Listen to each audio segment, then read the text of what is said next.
Thank you, and well done on staying to the last talk. Yes, so I'm talking about Mallee, Dune, seepage and seeps across the South Australian and Victorian landscape, particularly in the South Australian Murray-Mallee, because that's where some investigations have been undertaken, funded by the National Landcare Program and Natural Resources South Australia Murray-Darling Basin. If you look at the image there, that's an image of a seep in a farming landscape. It's a seasonal lake currently. A few years ago it was farmland. It's never been wet before. If we look at this subcatchment area near Karoonda, there's an air photo from 2001. There's no evidence of seeps forming at all. We come through here to 2016,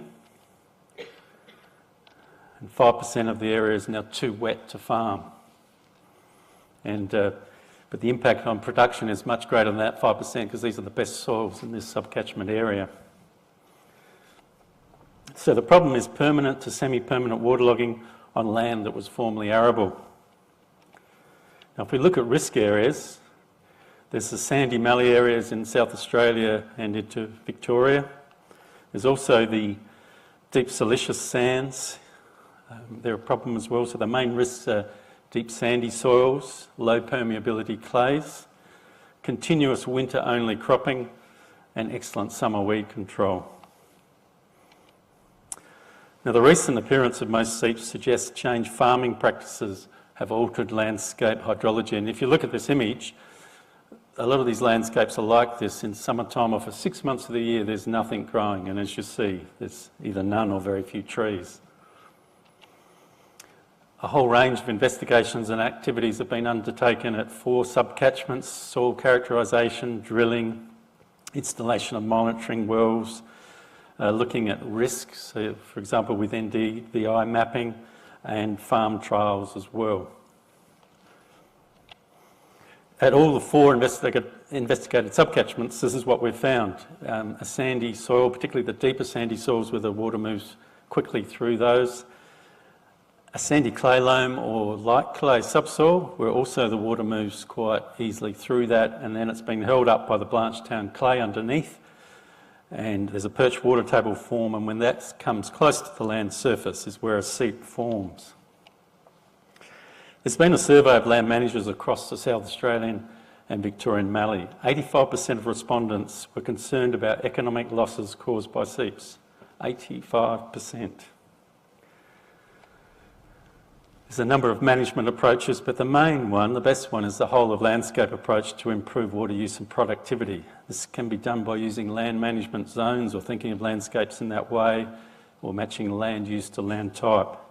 For example, if we look at land management zone 2 in these areas where it's the deep sands, mostly on the sandhills, this is the main opportunity for deep-rooted perennials, where if you see on the right side there, the deep-rooted perennials can use up all the thickness of sand. Their roots can access that whole thickness. What's the cost? Well, it's been estimated that lost production from seeps alone in the SA and Victorian Mallee could be 100 million over 10 years. That's just the seeps areas. But if we think of the water loss to drainage, even if 10 millimetres of this was utilised across that area and not lost to drainage, that would be an additional $250 million in revenue, so over 10 years. So these are big figures. So recent expansion of seeps is a symptom of a much bigger issue, and that's suboptimal overall annual water use by productive plants in these areas.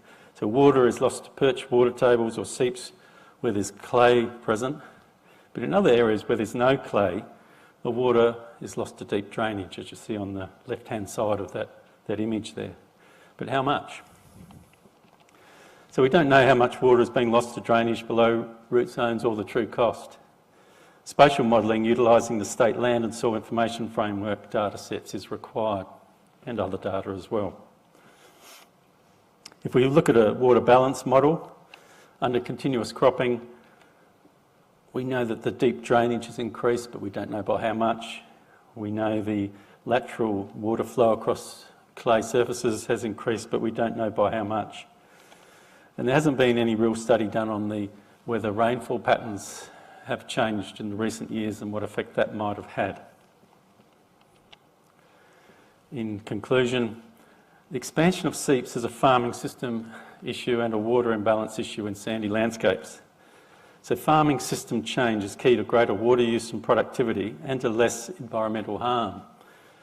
So we've got degradation of these seep areas, for example, through erosion, through salt accumulation, and we also have increased salt loads eventually going into the River Murray through the extra deep drainage.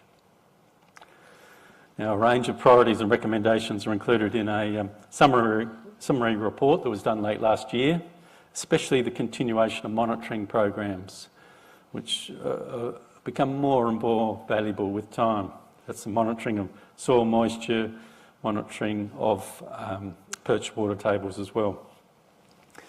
Positive farming system change includes introducing perennials into the system, amelioration of sandy soils with clay and organic matter, having productive plants growing throughout the year, which includes summer cropping opportunities, but especially matching land use to land type. And thank you for your attendance, and I'll just point out along the bottom line there are other partners who have funded various aspects of projects looking at Mallee Dune seepage.